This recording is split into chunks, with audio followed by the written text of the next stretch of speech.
Bueno, para analizar este tema y saber qué tan cabrón está, nos enlazamos en este momento y lo saludo con muchísimo gusto a Enrique Perret, internacionalista. Él es experto justamente en la relación México-Estados Unidos y es director de US Mexico Foundation. Enrique, querido, ¿cómo estás? Buen día. Hola Adela, buenos días. Lo dijiste tú, no yo. Está cañón, ¿no? Pues sí Yo digo, está está cañón. cañón, ¿no? Este, Qué tan cañón, Enrique, querido? a ver, yo creo que partimos, pues sí, evidentemente de una complejidad de temas, Adela, todos los días, todas las horas cambian temas. Ayer incluso hubo pues, algunas otras expresiones del presidente Donald Trump en temas, por ejemplo, de Irán. Ahora, al parecer, van a imponer 25% de aranceles a todos aquellos países que estén comercializando con Irán y pensaríamos, bueno, son pocos países, pero no, son muchísimos países los que tienen comercio con Irán, algunos países europeos como Italia, como Francia. Y vaya, pues por ponerte un ejemplo de otros temas que empiezan a intervenir en cualquier relación bilateral con Estados Unidos. En la semana pasada, pues este rompimiento también de Estados Unidos con más de 60 organizaciones internacionales. Vaya, en fin, evidentemente tú ya hablaste de todo el tema del conflicto con Venezuela. Entonces, y la complejidad digamos que se incrementa también internamente aquí en Washington por los diferentes incentivos que tienen las agencias, las secretarías, los miembros del gabinete de Donald Trump. No es lo mismo, no es el mismo incentivo que tiene sobre Venezuela Marco Rubio al que tiene el secretario de la Defensa o ahora la Secretaría de la Guerra, Hassett, o el mismo incentivo que tiene un Stephen Miller en la Casa Blanca o el mismo incentivo que tiene el mismo presidente Donald Trump. Tienen incentivos distintos y formas de negociar distintas. Entonces, todo eso lo hace todavía aún más complejo. Y con México, pues su vecino, con más de 3,000 millas de frontera y con tantos temas, pues es una relación compleja. Dicho eso, me parece que la llamada de ayer nos ha dejado ver que sí la presidenta Sheinbaum tiene buen acceso y comunicación a la Casa Blanca. Creo que es la 15ª llamada, ¿no? Ajá. Pocos líderes en el mundo han tenido tanto tiempo efectivo con el presidente Donald Trump, aunque sea por teléfono, y una visita presencial aquí en Washington en diciembre de la presidenta Sheinbaum. Y eso hace que la cooperación, digamos, pues pueda fluir, ¿no? Al menos está fluyendo hasta ahora. Ahora, yo no sé si tú estés de acuerdo y lo lees igual, el hecho de que, pues con lo que vimos en Venezuela ya se percibe distinto, ¿no? Sobre todo las amenazas o advertencias de Donald Trump, ¿no? El arresto de Maduro, me parece que lo cambia y sí hay preocupación en Palacio Nacional. Pues yo creo que ya las amenazas ya no son solamente amenazas, Adela. Yo creo que hay múltiples ejemplos de cosas que Donald Trump ha querido hacer y que ha hecho, ¿no? Está el caso de Venezuela, está el caso de Irán, están muchos casos relacionados a Israel, están casos internos, Adela. O sea, hay que recordar que Donald Trump ha arremetido contra ciudades enteras de la Unión Americana, ¿no? O sea, Los Ángeles, ahora Minneapolis, Atlanta, la mayoría de ellas, si no es que el 100% de ellas, ciudades demócratas. Entonces, vaya, si lo hace en casa, ¿por qué no lo haría en el exterior? Yo creo que sí tenemos que estar muy conscientes en México de que no es solamente la amenaza. Ahora, también sabemos que Donald Trump y la forma de negociar de Donald Trump es poner muchos de estos temas sobre la mesa y traerte a la mesa a negociar. Y yo sí creo que con México, eh, sí él tiene una intención de participar, digamos, físicamente, ya sea a través del ejército, de algunas agencias, pero sí creo Presencialmente, que de está alguna manera, ¿no? Sí, pero sí creo que él preferiría, como Marco Rubio preferiría y Hassett preferiría, que fuera de manera colaborativa con el gobierno mexicano en ir en contra de esos narcotraficantes y de los cárteles, ¿no? Hay veces, Adela, también que se habla de una invasión a México. Bueno, jamás se ha puesto en marcha una invasión, Sí, digamos, sí, tomar sí. terreno mexicano, tomar control del país. Eso sí, no, jamás se ha planteado aquí en Washington. Es un tema contra los narcos. ¿Y por qué? Porque el fentanilo como hecho, como política pública de los Estados Unidos, ir contra eso ha sido muy eficiente para el presidente Donald Trump. O sea, en la narrativa sí le gana votos a Donald Trump. ¿Por qué? Pues porque en Estados Unidos se sabe, y creo que toda la ciudadanía en Estados Unidos está consciente, que el fentanilo ha causado miles, cientos de miles de muertes en los Estados Unidos. Entonces, digamos que es una narrativa muy atractiva, el ir en contra de aquellos que nos venden el fentanilo, de aquellos que nos hacen daño a los americanos. Y esos son los cárteles y esos son los narcotraficantes. Donald Trump continúa en esa narrativa. Creo que sí se prefiere en Washington hacerlo, no solamente porque también la Constitución de los Estados Unidos lo dice, porque se necesita un permiso y una autorización del Congreso y porque además es más fácil y eficiente hacerlo de manera colaborativa con el país, en este caso México, ¿no? Yo creo, Adela, que nos tenemos que poner a reflexionar un poquito. Tú hablabas mucho del tema de soberanía, la presidenta evidentemente siempre habla de esta soberanía. ¿Hasta dónde es esa soberanía, no? En el pasado hemos tenido algunos planes, tú recordarás el Plan Mérida, Mérida, probablemente el claro. más conocido, en donde había una participación pues económica, monetaria, de equipo, de personal, de capacitación, de muchos elementos que el gobierno de Estados Unidos ponía sobre la mesa, que se hacía en conjunto con México, que se hacía en conjunto con los legislativos, por ejemplo, y que, vaya, no me toca evaluar si fue bueno o malo, si en algún momento fue positivo, si en un momento se descarriló, digamos, el plan, etcétera. Pero creo que Donald Trump podría, a través de estas amenazas, a través de estos intentos, llevarnos más hacia esa cooperación mucho, mucho más profunda. Ahora, me parece que de lo que se habla en Estados Unidos, y es algo en lo que Donald Trump insiste un día sí y el otro también, es pues de que Estados Unidos haga operativos de seguridad en México, ¿no? Porque dice que la presidenta es muy buena persona, pero que está muy preocupada, y en México se habla de resultados en términos de seguridad y en Estados Unidos dicen que no son suficientes, ¿no? Sí, me parece que la presidenta ha mostrado algunos datos y en sus llamadas ha sido muy eficiente en mostrar estos datos de cómo se ha reducido el tráfico de fentanilo. Pues, Adela, tenemos que recordar que en solo un año, el año pasado, se trasladaron, si no mal recuerdo, fueron 49 o 50 criminales mexicanos a las cárceles de Estados Unidos. Pues ha habido mucha colaboración. Hoy estamos viendo algunos anuncios del secretario Harfuch de detenciones de personas del Tren de Aragua, que ha sido también pues una organización bajo la lupa del presidente Donald Trump y de la Casa Blanca. Yo creo que vamos a ver muchos más de estos ejercicios, detenciones, colaboración.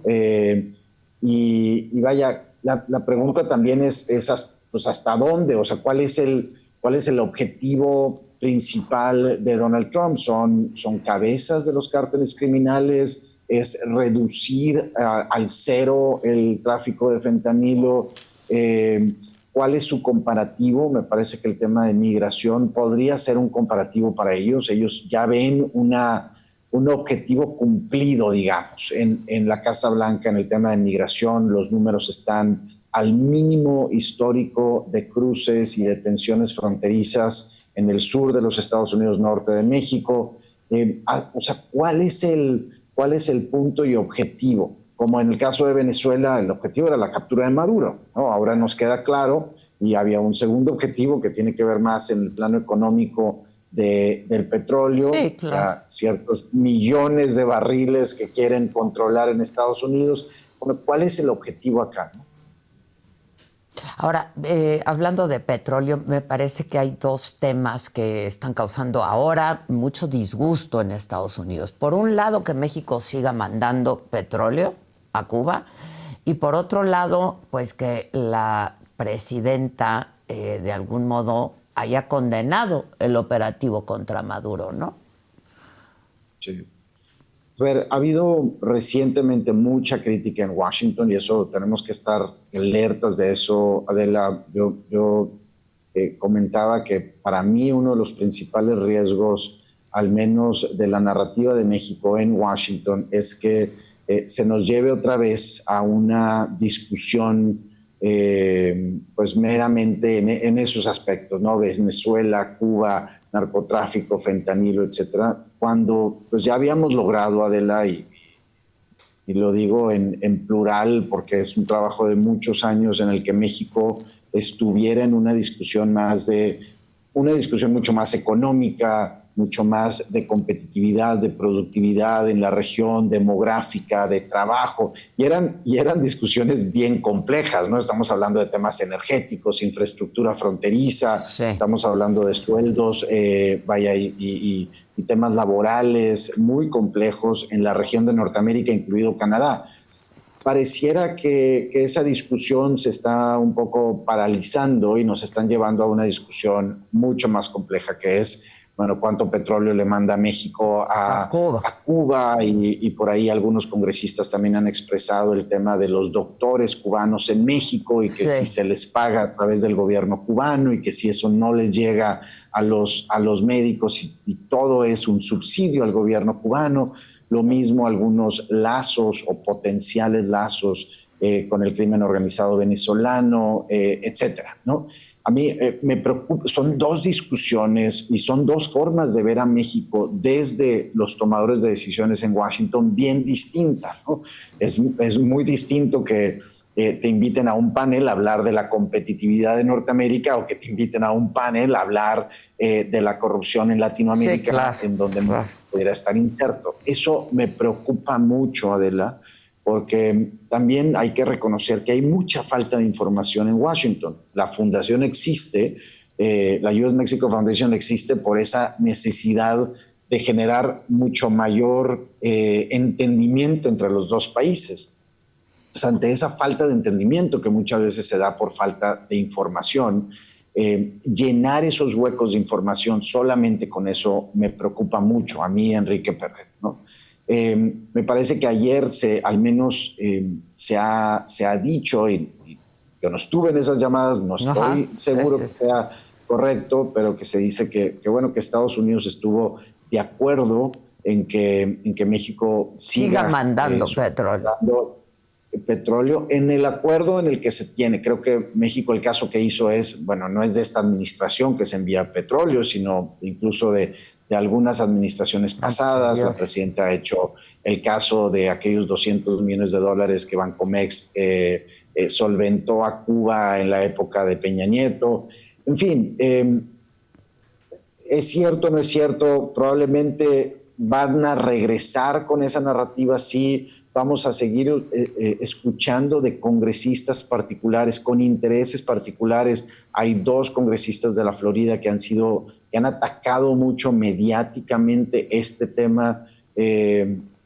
Son congresistas cercanos a Rubio. Hay una visión también regional en Estados Unidos, Adela, y tenemos que, digamos, entenderlo de cierta forma. No es lo mismo el pensamiento republicano de Florida al pensamiento republicano en Texas. Probablemente el tejano es mucho más cercano por un tema económico con México. A Texas le convendría que Estados Unidos tuviera una incursión en México, aunque sea solamente en contra de los narcos. No estoy seguro, creo que podría dinamitar muchas cosas que tenemos con Texas. Mucho comercio, estamos hablando de más de $300 billones que cruzan la frontera solamente con el estado de Texas.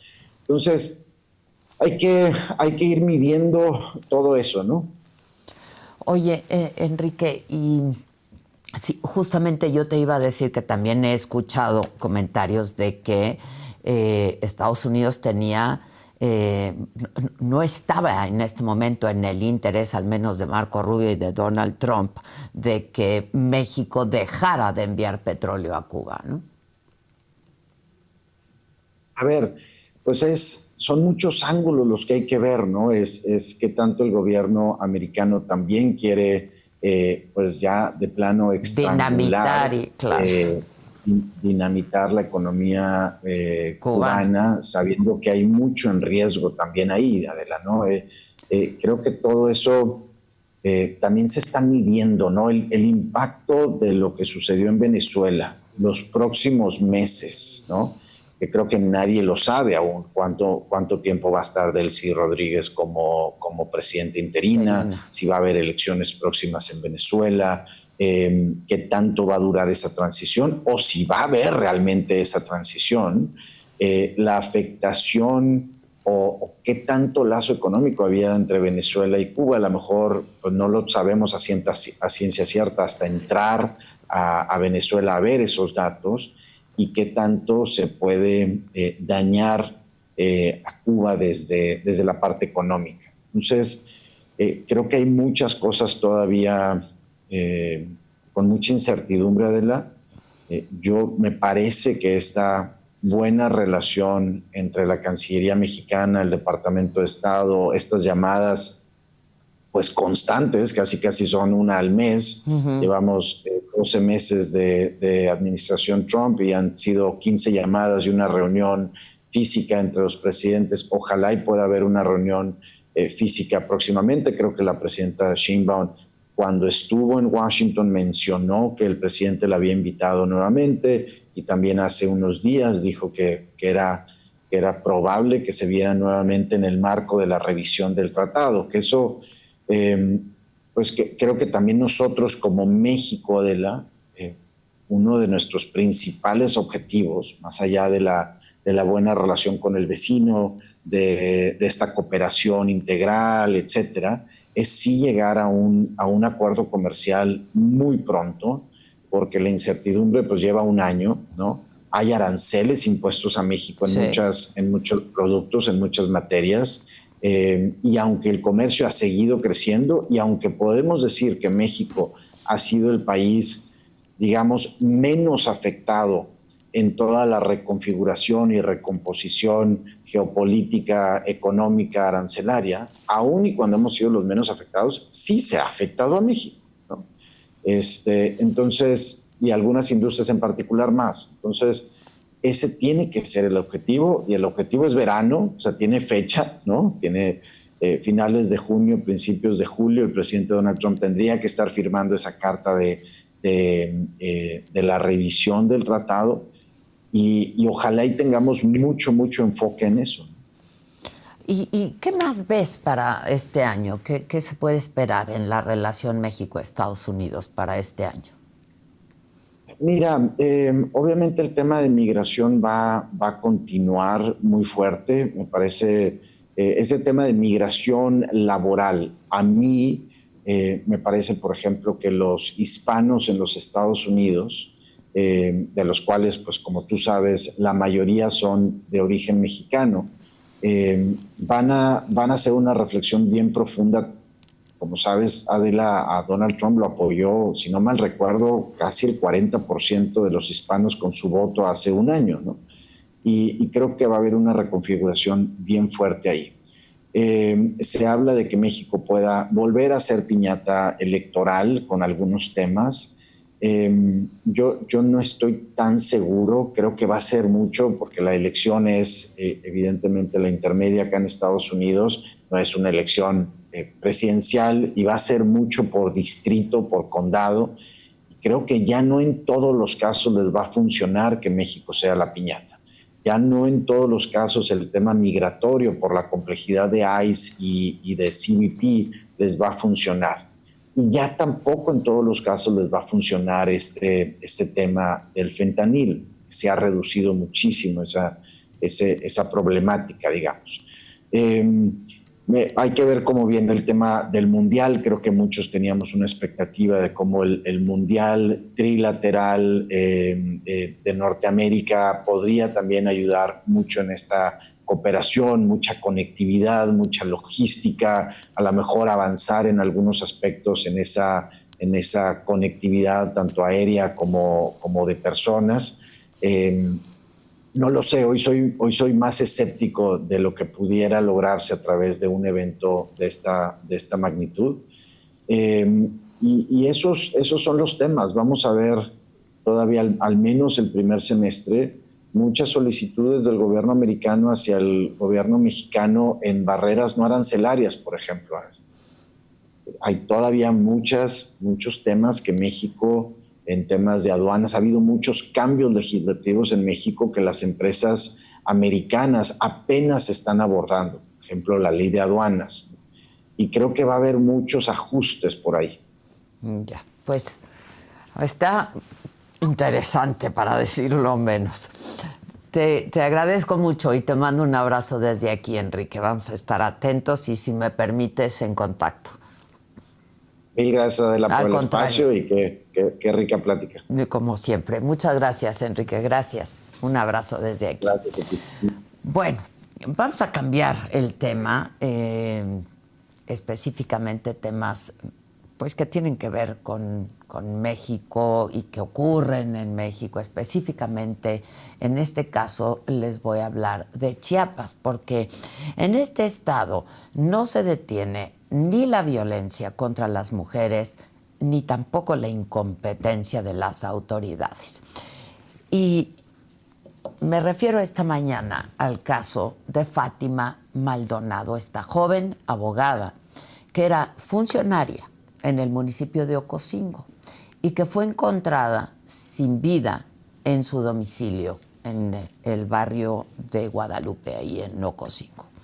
Y su caso se dio a conocer porque, de acuerdo con la colectiva feminista 50+1, la muerte de Fátima se trataría del primer feminicidio del año en Chiapas. Sin embargo, la Fiscalía